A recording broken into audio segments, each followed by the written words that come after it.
नमस्कार दोस्तों, मैं रवि प्रकाश एजुकेशन योद्धा यूट्यूब चैनल में आपका स्वागत करता हूं। आज का चैप्टर है हमारा भारत की महत्वपूर्ण परियोजनाएं।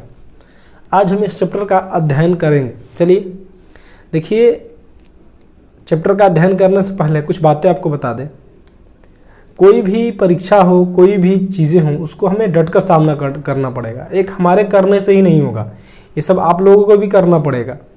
जैसे कि देखिए, आज अभी रात के 3 बज रहे हैं, ठीक है ना, और मैं आप लोगों के लिए जग करके सुबह सुबह और आप लोगों के लिए वीडियो बना रहा हूं। तो आप लोगों से भी निवेदन है कि हमारे वीडियो को लाइक, सब्सक्राइब, शेयर ज़्यादा से ज़्यादा करें, ताकि और भी मुझे मोटिवेशन मिले और इसी मोटिवेशन के साथ मैं आप लोगों के हेल्प के लिए हमेशा खड़ा रहूं। तो आप लोगों से मेरा बार बार यही एक रिक्वेस्ट होता है फ्रेंड्स, कि हमारे वीडियो को ज़्यादा से ज़्यादा शेयर करें, ताकि हम भी थोड़ा अंदर से, आदमी लगता है कि आदमी कुछ कर रहा है किसी के लिए, ठीक है ना। अगर आप लोगों का तो एक रिस्पांस आता है तो हमें लगता है कि मैं कुछ कर रहा हूँ आप लोगों के लिए। तो इसी बात के साथ चलिए हम आज का चैप्टर आज शुरू करते हैं। भारत की महत्वपूर्ण परियोजनाएं। देखिए, ये भारत, इसके ओवरव्यू में बता दूं। देखिए, जब देश आज़ाद हुआ तो आज़ाद होने के बाद से देश में तमाम प्रकार की समस्याएं थी। इन समस्याओं के साथ लगा कि भारत का विकास कैसे किया जाए। इन्हीं विकासों के लिए भारत में कुछ महत्वपूर्ण परियोजनाएं चलाई गई, ठीक है। भारत से चली आ रही थी, कुछ और भी नई नई चलाई गई, ठीक है। आज हम इन्हीं जो भारत के विकास के लिए परियोजनाएं आज काम कर रही हैं, इन्हीं महत्वपूर्ण परियोजनाओं पर आज का हमारा ये चैप्टर है, ठीक है। तो आइए देखते हैं। सबसे पहली परियोजना हमारा भाखड़ा नागल बांध परियोजना। देख रहे हैं ना, पहली परियोजना है भाखड़ा नागल बांध परियोजना। आइए हम भाखड़ा नागल बांध के बारे में देखिए। ये मैंने पॉइंट बनाया है, ये है राकस ताल। इस राकस ताल से सतलज नदी निकलती है। देख रहे हैं ना, कौन सी नदी? सतलज नदी। इसी सतलज नदी पे देख रहे हैं एक डैम बनाया गया। कौन सा?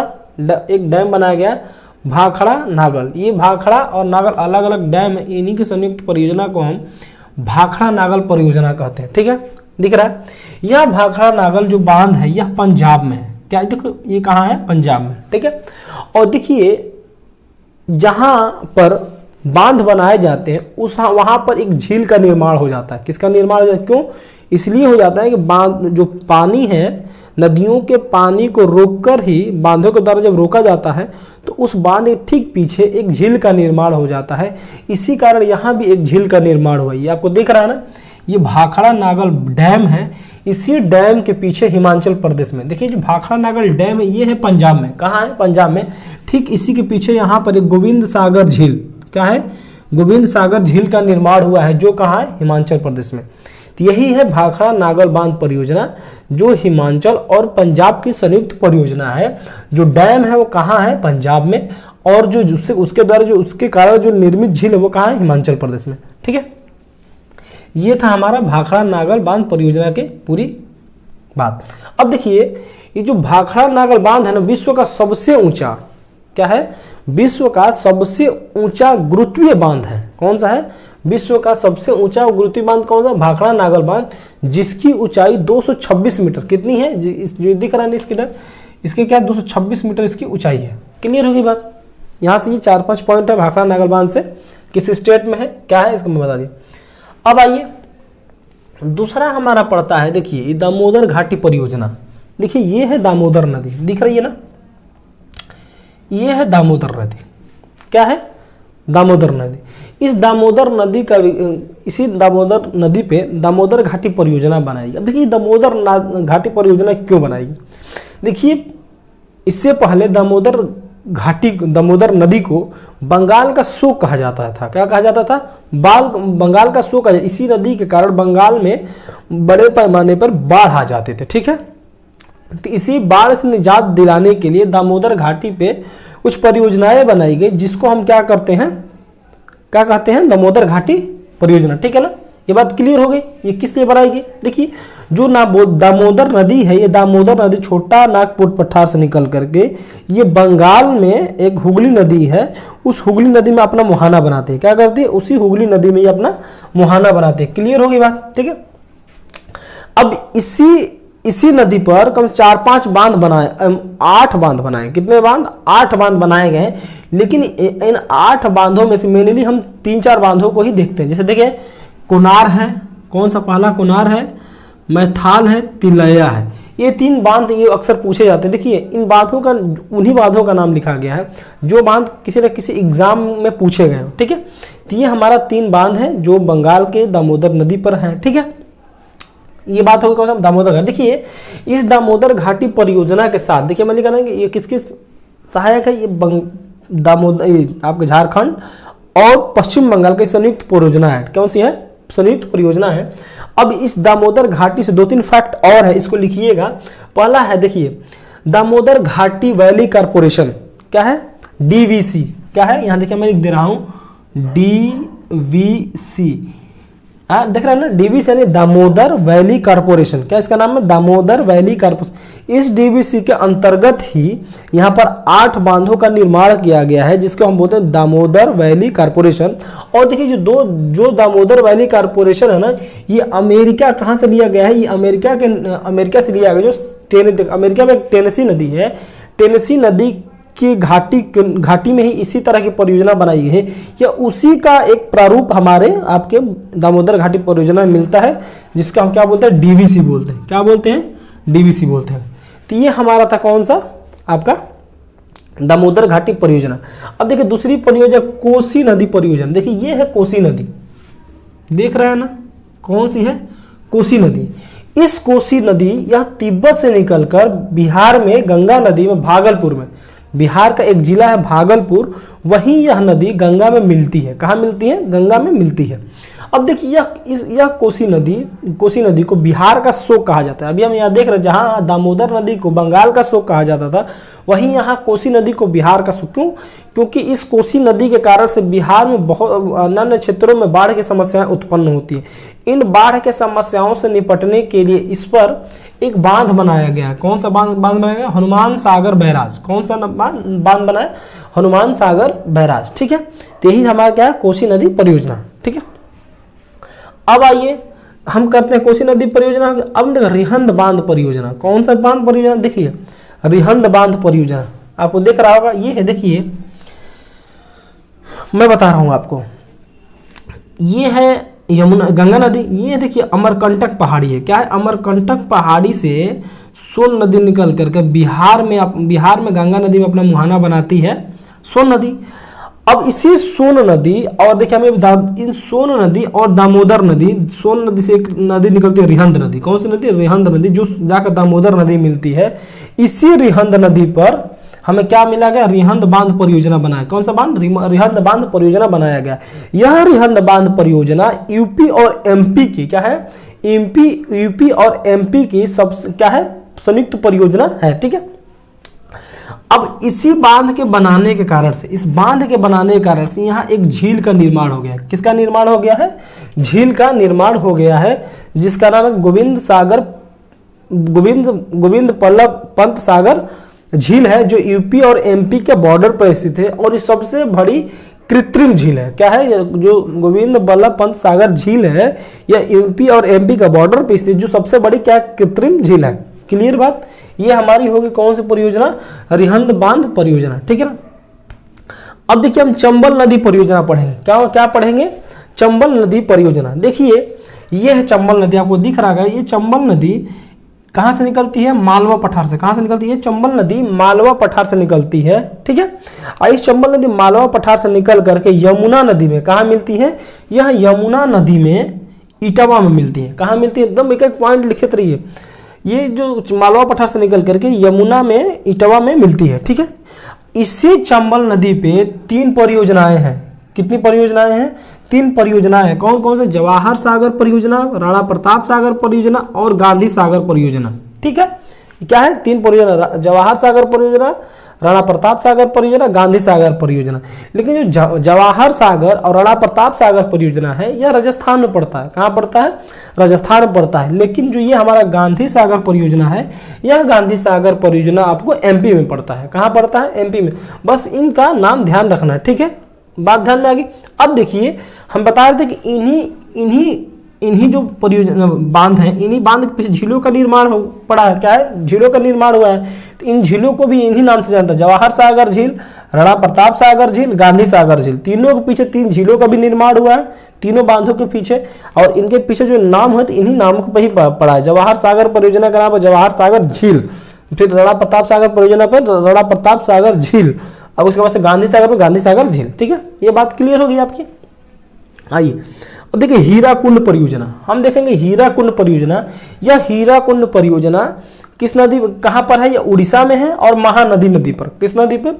उड़ीसा में है, महानदी नदी पर है। ठीक है, और देखिए जो हीराकुंड बांध है ना, जो हीराकुंड दुनिया का सबसे लंबा बांध है। क्या है? दुनिया का सबसे लंबा बांध है, जिसकी लंबाई 4001 मीटर है। कितना है?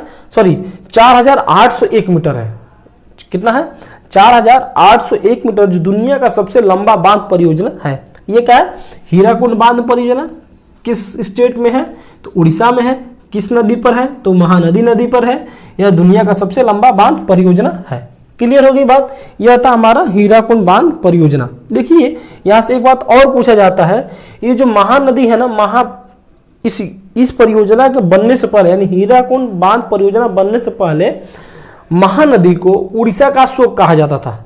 जाहिर सी बात है, शोक क्यों कहा जाए? कहीं ना कहीं इसी बार की समस्या उड़ीसा में होती रही होगी, इसी के कारण से इसको भी क्या कहा जाता है? उड़ीसा का शोक कहा जाता है। क्लियर होगी बात? अब आइए इंदिरा गांधी परियोजना, इंदिरा गांधी सागर परियोजना। देखिए ये इंदिरा गांधी, यहाँ पर एक इंदिरा गांधी सागर परियोजना मैंने ये नाम लिखा है। यह जो इंदिरा गांधी सागर परियोजना है, ये व्यास और सतलज नदी पर की संयुक्त परियोजना बनाई गई है। क्या बनाई गई है? व्यास और सतलज नदी की संयुक्त परियोजना है। अब देखिए ये जो इंदिरा गांधी सागर जो नहर है ना, क्या है? ये जो नहर है ना, यह नहर एक पंजाब में स्थान है हरके बैराज। क्या है? पंजाब में एक स्थान है हरके बैराज, यह वहां से निकलती है और ये आपके पंजाब होते गुजरात, राजस्थान, गुजरात तक आपकी आती है। इन परियोजनाओं का लाभ पंजाब, राजस्थान, गुजरात को भी मिलता है। ठीक है, तो इस तरह से हमारा ये कौन सी परियोजना थी? इंदिरा सागर परियोजना। बस इतना ध्यान रखना है कि ये कहाँ से निकलता है, इस परियोजना का किस किस स्टेट को लाभ प्राप्त होता है। क्लियर बात हो गई? आइए अब देखिए नर्मदा घाटी परियोजना। कौन सी परियोजना? नर्मदा घाटी परियोजना। देखिए ये है नर्मदा नदी। ठीक है, यह नर्मदा नदी, देखिए जो नर्मदा नदी है दक्षिणी भारत की, माने भारत की 5वीं सबसे लंबी नदी है। क्या है? और अरब सागर में मुहाना बनाने वाली सबसे बड़ी लंबी नदी। दोनों में अंतर है। भारत की 5वीं सबसे बड़ी नदी और अरब सागर में मुहाना बनाने वाली दक्षिण भारत की सबसे बड़ी नदी है। ठीक है, ये बात क्लियर होगी नर्मदा नदी से। अब देखिए इन नर्मदा नदी पे 3 क्या है? 4, कितने? 4 इस पे बनाए गए हैं डैम। देख रहे हैं ना, 4 डैम बनाए गए हैं। देखिए कौन कौन से हैं? मैं पढ़ रहा हूं एमपी में। देखिए एमपी में 3 है, एक गुजरात में पड़ता है। एमपी में ये तीनों एमपी में हैं। ठीक है, और एक गुजरात में। देखिए एमपी में कौन कौन से? नर्मदा सागर परियोजना, ठीक है, ओंकारेश्वर परियोजना, महेश्वर परियोजना। ये सब किस में है?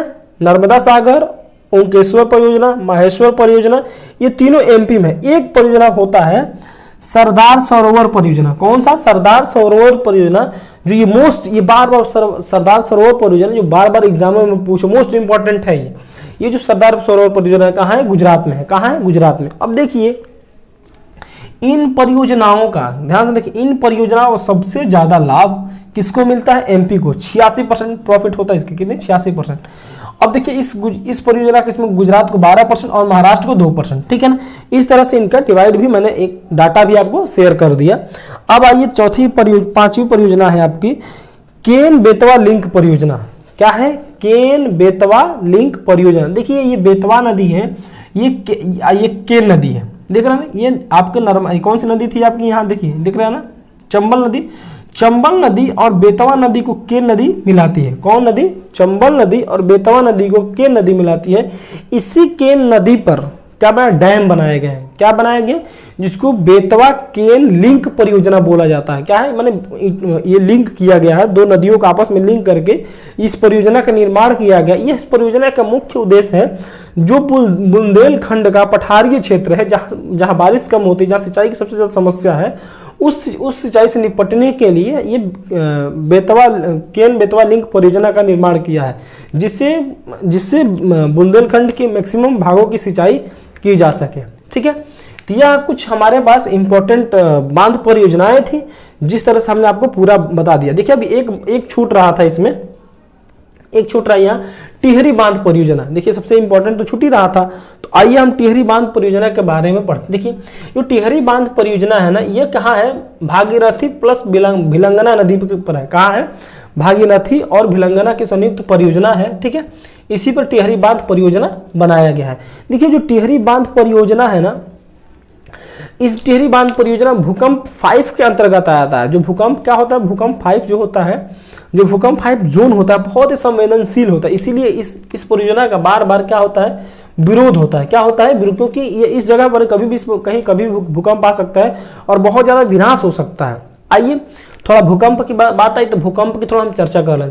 देखिए भूकंप को मेनली 5 जोनों में डिवाइड किया गया। किस जोन में, 5 जोनों में डिवाइड किया है, जिसको भूकंप जोन 1, भूकंप जोन 2, भूकंप जोन 3, भूकंप जोन 4 और भूकंप जोन 5 में डिवाइड किया गया।